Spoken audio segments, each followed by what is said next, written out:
মাথার উপর সূর্যের প্রখর তাপ, সে তাপ মাথায় নিয়েই ক্লান্তিহীনভাবে ক্ষেত পরিচর্যায় ব্যস্ত চাষি। লেভেন্ডার ফুল চাষে এমন চিত্র এখন পোল্যান্ডের। মৌসুম হওয়ায় লেভেন্ডার চাষে তাদের কর্মব্যস্ততা বেড়েছে কয়েক গুণ। মূলত ফ্রান্স, বুলগেরিয়া এবং ইংল্যান্ডের কিছু অঞ্চলে লেভেন্ডার ফুল চাষ হয়। তবে এ ফুল চাষের জন্য পোল্যান্ডের রয়েছে আলাদা পরিচিতি।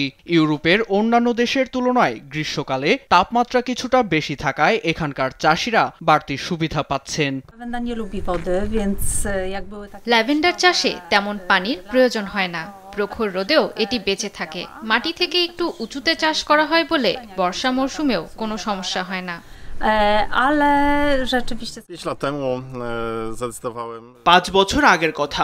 উত্তরাধিকার সূত্রে আমি কিছু জমি পেয়েছিলাম, তবে সেখানে গম, বিট এসবের মতো প্রচলিত কিছু চাষের ইচ্ছা ছিল না আমার। আমি চাচ্ছিলাম এমন কিছু করতে যেটা কায়িক পরিশ্রমের হলেও আমাকে মানসিকভাবে চাঙ্গা রাখবে। সেই ভাবনা থেকেই লেভেন্ডার চাষ শুরু করা।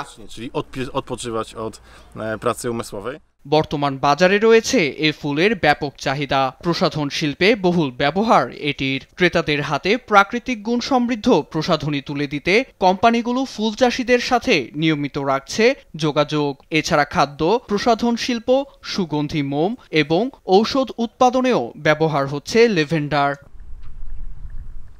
প্রতি বছর এ ফুলের বেগুনি আভা উপভোগে বিশ্বের বিভিন্ন প্রান্ত থেকে পোল্যান্ডে ছুটে আসেন পর্যটকরা।